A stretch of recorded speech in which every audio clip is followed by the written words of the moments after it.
찬송가 220장입니다.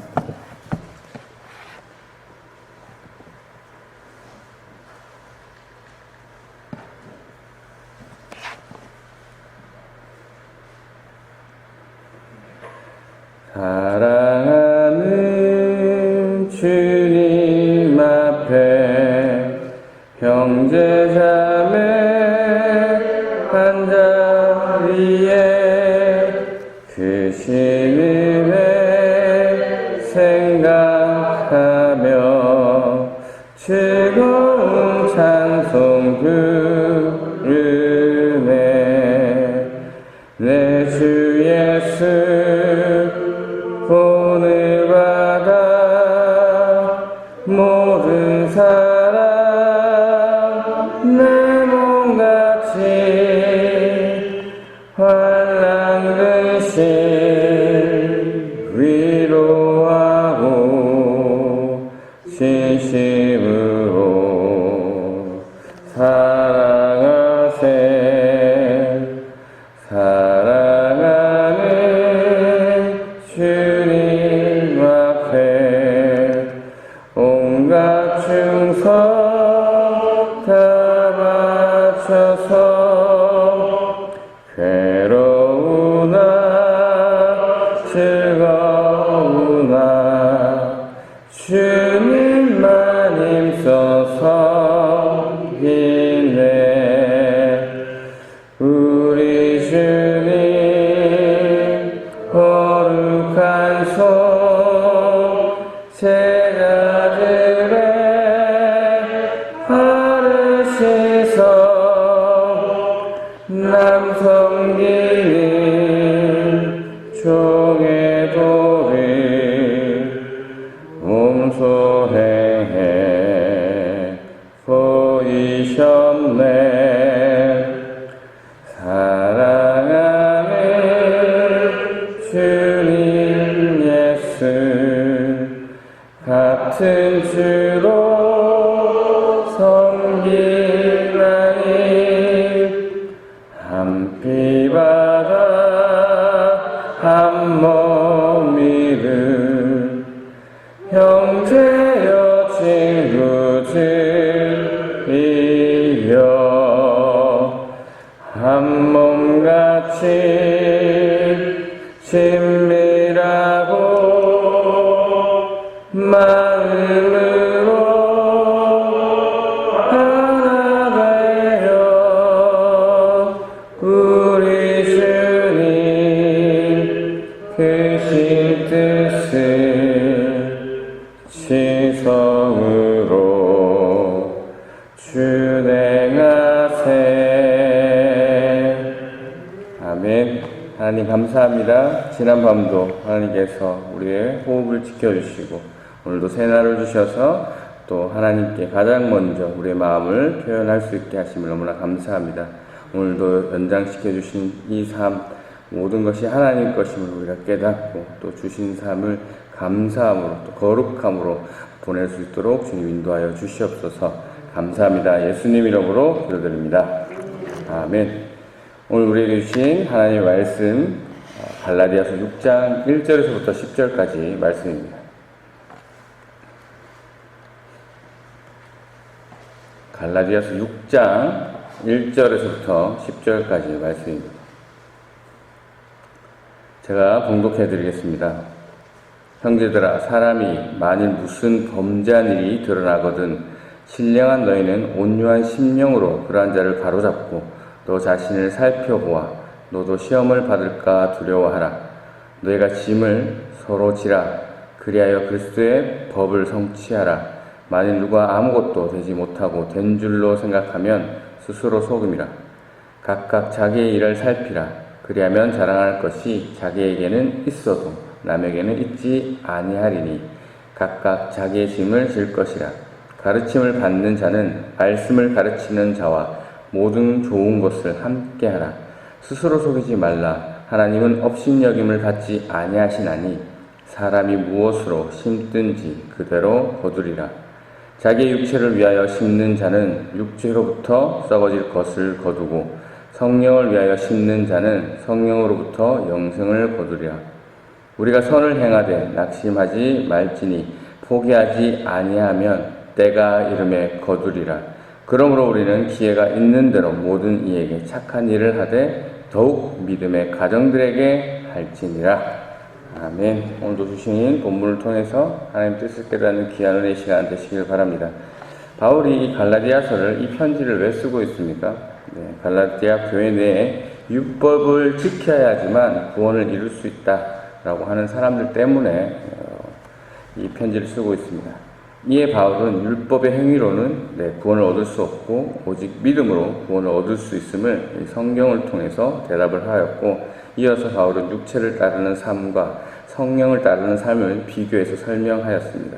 그래서 율법을 따르는 삶은 육체를 따르는 삶이고, 이 믿음을 따르는 삶은 성령을 따르는 삶이다.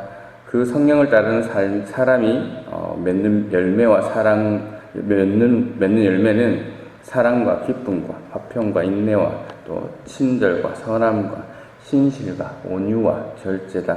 이러한 것들은 성령이 따른 사람들에게 저절로 나오는 것이기 때문에 인위적으로 막을 수 없다. 우리는 성령의 인도하심으로 새로운 삶을 얻었기 때문에 누구도 잘난 체 할 수 없다라는 그러한 글에 이어서 오늘 본문입니다. 1절 말씀이고요. 형제들아, 사람이 만일 무슨 범죄한 일이 드러나거든 신령한 너희는 온유한 심령으로 그러한 자를 바로잡고 너 자신을 살펴보아 너도 시험을 받을까 두려워하라. 범죄한 형제에 대한 설명을 하고 있습니다. 이 범죄한 형제를 대할 때 이제 어떻게 대해야 되는지에 대한 자세죠. 자세에 대한 설명인데, 여기서 형제라는 것은 이제 기본적으로 믿는 사람을 이야기합니다. 그래서 범죄한 사람을 이제 우리가 확장해서 이 믿지 않는 사람이라고 해석해도 되는데, 1차적으로는 이 믿는 사람으로 해야지만 이 좀 더 정확한 의미가 되는 것이고요. 이 믿는 어떤 사람이 범죄한 일을 드러나게 되면 어떻게 하라고 합니까? 신령한 너희는 온유한 심령으로 라고 이야기합니다. 여기서 신령한이라는 것은 성령을 이야기하는 거죠. 그래서 신령한 너희라는 것은 성령을 따르는 사람을 이야기합니다. 만약 믿는 사람이 죄를 범한 일이 드러나게 된다면 성령을 따르는 사람들은 이렇게 행동해야 된다라는 바울의 이야기입니다. 어떻게 행동하라고 합니까? 첫 번째로 온유한 마음을 가져라 라고 하고 있습니다. 여기서 온유라는 단어는 온유, 친절, 온화, 겸손, 동정심이라는 의미를 가지고 있습니다. 믿는 사람이 어떻게 죄를 지을 수가 있어? 믿는 사람이 실망이야, 저 모습 보니 화가 나네, 짜증이 나네, 이러한 정죄의 마음이 아니라 그 사람을 바라볼 때 온유하고 친절하고 온화하고 겸손하고 동정심을 가진 마음으로 뭘 하라고 합니까? 죄를 범한 형제를 바로잡으라고 합니다. 여기서 바로잡는다라는 단어는 준비하다, 회복하다, 완전하게 하다라는 의미입니다. 범죄한 형제가 회복하고 복구할 수 있도록 도와주라는 것이죠. 그 다음에는 무엇을 하라고 합니까? 너 자신을 살펴보아라고 합니다. 여기서 너는 누굽니까? 죄 지은 형제를 얘기하는 겁니까? 아니죠. 성령을 인도하는 사람을 얘기하는 거죠. 성령의 인도를 따르는 사람을 얘기하는 것이죠. 재밌습니다. 죄 지은 사람은 다른 사람인데 그 사람을 도와준 사람을 보고 지금 나를 되돌아보라 라고 말씀하고 있습니다. 왜 자신을 살펴보아야 됩니까? 너도 시험을 받을까 두려워하라 라고 말씀하고 있죠. 너도 저 죄 지은 형제와 마찬가지로 죄를 지을 수 있음에 너도 조심해라, 주의해라 라는 말씀을 하고 있습니다. 그렇습니다. 믿는 형제가 죄에 넘어진 것처럼 언제든지 그 다른 믿는 사람들도 죄에 넘어질 수 있다라는 것이죠. 그래서 주의하라 라고 말씀하고 있습니다. 2절입니다. 너희가 짐을 서로 지라. 그리하여 그리스도의 법을 성취하라. 너희는 1절에서 성령을 따르는 자들을 이야기하는 것이고, 그리고 이들에게 짐을 지라라는 것은 이 짐을 진다라는 것은 세 가지 의미로 생각해 볼 수 있는데요. 첫 번째는 이제 죄를 범한 형제가 스스로 감당해야 될 책임입니다. 이것을 성령을 따르는 자들이 함께 져라라는 의미가 되고, 두 번째로는 죄를 지으면 이 삶의 현장에서 겪는 시험이나 좌절에 대해서 이 함께 짐을 지라라는 얘기가 되고, 또 세 번째는 죄를 짓도록 유혹하거나 영적으로 억압하는 세력에 그 짐을 함께 져라라고 말씀하고 있습니다. 성령을 따르는 사람은 하나님을 믿은 사람의 죄에 대해서 함께 짐을 지고 나눌 수 있어야 된다는 말씀이죠. 그렇게 하면 뭐가 성취되기 때문입니까? 그리스도의 법이 성취될 것이기 때문입니다. 형제의 죄에 대해서 함께 짐을 져주는 것이 그리스도의 법을 이루는 것이다. 그리스도의 법을 실천하는 것이다. 그리스도의 법이란 십자가의 법이죠. 자, 3절입니다. 만일 누가 아무것도 되지 못하고 된 줄을 생각하면 스스로 속입니다. 믿는 형제의 죄에 짐을 함께 나누지 못하면서 의식적으로 율법에 빠져서 저 사람은 어겼지만 나는 지켰어. 이렇게 생각하는 것 자체가 착각이라는 것이죠. 왜냐하면 나는 괜찮아 라고 하는 것이 교만이라고 하는 겁니다. 왜냐하면 하나님 앞에서는 그 어떤 사람도 선한 사람이 아무도 없는데 저 교회 안에 아니면 믿는 공동체 안에 저 사람이 죄를 지었다고 해서 아이고 나는 괜찮네, 난 죄 짓지 않았어, 나는 됐어 라고 된 줄 아는, 여기 표현 그대로 된 줄로 생각하는 것은 뭘 하는 것입니까? 자기를 속이는 것이다 라고 말씀하고 있습니다. 그렇기 때문에 4절에 보시면 각각 자기의 일을 살피라. 그리하면 자랑할 것이 자기에는 있어도 남에게는 있지 아니하리니.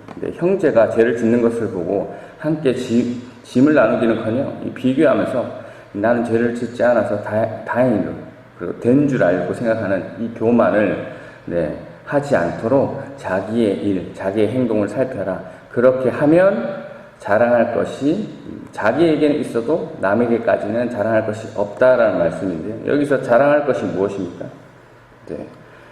가장 빠르게 찾아보면 오늘 본문은 아니지만 14절에 보면 예수 그리스도의 십자가입니다. 자기가 자랑할 것은 예수 그리스도의 십자가이죠. 자, 5절 말씀 봅니다. 각각 자기의 짐을 질 것이라. 그리스도인으로서 맡은 자기의 짐에 책임을 져야 한다라는 것인데요. 여기서 이 짐은 2절의 짐과 다릅니다. 2절에서는 이 믿는 형제가 죄를 지어서 얻게 되는 짐, 아주 무거운 짐, 혼자 감당할 수 없는 짐을 이야기하는 것이고요. 5절에서의 짐은 이 개인이 마땅히 지어야 하는, 질 수 있는 그런 짐을 이야기합니다. 그래서 죄를 지어서 혼자 감당이 안 되는 이 무거운 짐은 성령을 따르는 자들, 즉 성도들이 함께 할 수 있도록 도와줘야 되는 거고, 그리고 다른 형제의 죄에 대해서 비교해서 나는 괜찮다라고 아는 착각의 짐은 혼자 감당할 수 있어야 된다라는 것인데요. 이 부분에 대해서는 저의 관점이 조금 다를 수 있습니다. 그래서 6절부터는 바울이 또 다른 주제에 대해서 이야기합니다. 6절입니다. 가르침을 받는 자는 말씀에 가르치는 자와 모든 좋은 것을 함께하라. 여기서 가르치는 자는 복음을 전파하기 위해서 여러 곳을 돌아다니는 전도자를 이야기하고 있습니다. 그래서 가르침을 받는 자는 이 갈라디아 교회를 이야기하는 것이죠. 이 갈라디아 교회는 가르치는 자의 필요를 채워줘라, 물질을 채워주라 라는 말씀이죠. 그때 그런 필요가 필요했나 봅니다. 7절입니다. 스스로 속이지 말라. 하나님은 업신여김을 받지 아니하시나니 사람이 무엇으로 심든지 그대로 거두리라. 스스로 속이지 말라. 하나님은 네가 속인다고 속일 수 있는 분이 아니다. 사람은 무엇이든지 심은 대로 거둘 것인데, 8절에 보니까 자기의 육체를 위하여 심는 자는 육체로부터 썩어질 것을 거두고 성령을 위하여 심는 자는 성령으로부터 영생을 거두리라. 그래서 우리가 심어야 되는 것은 나의 육체를 위해서 썩어질 것이 아니고 그런 어리석음이 아니라 성령을 위해 심어서 성령이 주시는 영생을 얻어야 된다는 것이죠. 우리가 성령을 심어야 됩니다. 그래서 9절에 보시면 우리가 선을 행하되 낙심하지 말지니 포기하지 아니하면 때가 이르매 거두리라. 성령을 위해서 선을 행하는 것은 여러 가지가 있겠지만 6절에서 가르치는 자들에게 대해서 좋은 것을 나누는 것을 행하되 낙심하지 말고 포기하지 말라고 합니다. 꾸준히 하라는 얘기죠. 꾸준히. 그리하면 하나님께서 심은 대로 거두게 하실 것이다. 10절은 그러므로 우리는 기회 있는 대로 모든 이에게 착한 일을 하되 더욱 믿음의 가정들에게 할지니라. 그렇죠. 우리는 기회가 되는 대로 모든 이들에게 이 성령을 심는 선한 행위를 해야 됩니다. 그리고 더욱이 믿음의 가정들에게는 더욱이 더 해야 된다라는 말씀으로 오늘 본문이 마무리되고 있습니다. 오늘 말씀 정리합니다. 오늘 본문은 크게 두 부분으로 나눌 수 있습니다. 첫 번째 부분은 성령을 따르는 자들은 서로 도와야 한다라는 말씀이죠. 그 예로 죄에 빠진 자가 있다면 다시 회복할 수 있도록 도와야 한다. 죄 지은 자가 무거운 짐을 지고 있다면 함께 들어줘야 되고, 그 죄 지은 사람과 비교해서 나는 괜찮다라는 교만에 빠지지 말아야 되고, 그리스도인으로서 각자에 맡겨진 그 짐을 지어야 한다라는 것이 첫 번째군요. 그리고 두 번째로 성령을 따르는 자는 선을 행해야 된다, 선을 끝까지 행해야 된다라고 말씀하고 있습니다. 예로 가르치는 전도자들에게 좋은 것, 또 물질적으로 후원을 해야 하는 것이고, 이러한 선들은 심은 대로 거둘 것인데, 성령을 따르는 자들이 심어야 할 것은 성령이어야 하고, 성령을 심은 선을 행할 때 낙심하지 말고 포기하지 말고 끝까지 해야 하며, 모든 사람들에게 행하고 또 믿는 가정들에게 더욱 할 때 열매를 맺을 것이다. 언젠가는 열매를 맺을 것이다 라는 말씀입니다. 오늘 주신 말씀 묵상합니다. 여러분은 육체를 따르는 자들입니까? 성령을 따르는 자들입니까? 성령을 따르는 자들이죠. 성령을 따르는 자들이라면 오늘 본문의 말씀처럼 서로 도와야 합니다. 신앙생활을 하면서 죄에 넘어질 수 있습니다. 이때 우리는 넘어진 자를 다시 세울 수 있도록, 다시 회복할 수 있도록 도와야 합니다. 여러분의 모습은 어떻습니까? 교회 안에서 또 믿는 사람의 죄가 드러났을 때 그 사람을 정죄하면서 거리를 두었습니까?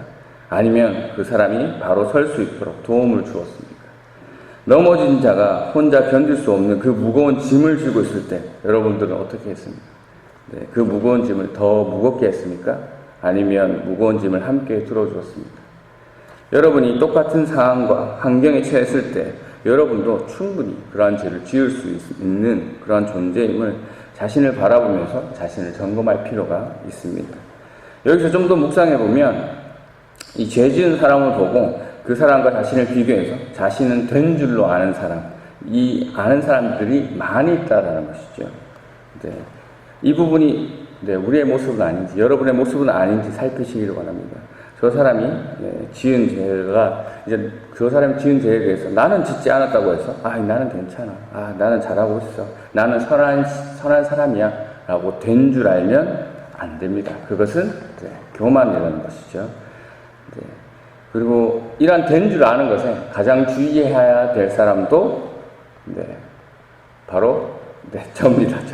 제가 강단에서 하나님의 말씀을 대언한다고 해서 마치 저는 된 줄 알고 막 착각하면 안 된다는 것이죠. 하나님의 말씀을 대언하면서 나는 마치 죄 짓지 않는 척, 선한 척, 다 아는 척, 교만을 범하면 안 될 것임을 오늘 이 말씀을 준비하면서 깨닫습니다. 이 선 그 자체이신 하나님 앞에 된 사람은 아무도 없습니다. 모두 똑같은 연약하고 똑같은 죄인이죠. 저를 하나님처럼, 예수님처럼 보시는 분은 아무도 없으시겠지만, 우리는 항상 조심해야 됩니다. 그래서 양전사는 좀 다르겠지, 이런 생각, 절대 안 하시겠지만, 하지 마시고, 저도 여러분과 마찬가지로 항상 주님의 은혜와 주님의 사랑이 없이는 단 하루도 살 수 없는 존재이고, 그래서 우리는 어떻게 됩니까? 서로를 돌봐야 됩니다. 서로의 짐을 지어줘야 됩니다. 두 번째로 우리가 묵상할 것은 우리는 선을 행해야 된다는 것이죠. 여기서 행해야 될 선은 나의 육체를 위한 선이 아닙니다. 나의 육체에 대한 선은 썩어질 것이죠.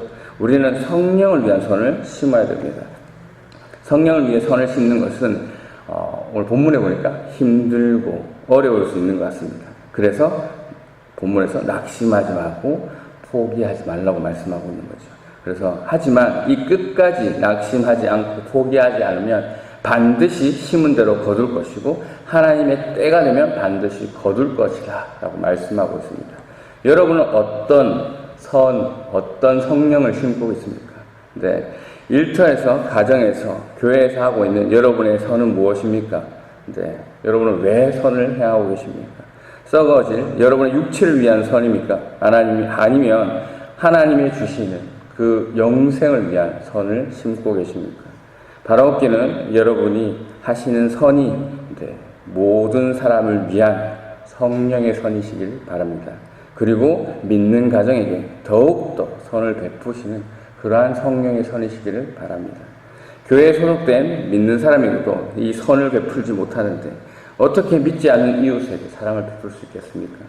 네, 함께 신앙생활을 하는 성도도 사랑하지 못하는데 믿지 않는 이웃을 어떻게 사랑할 수 있으며 또 그것을 가지고 어떻게 하나님을 사랑한다고 말할 수 있겠습니까?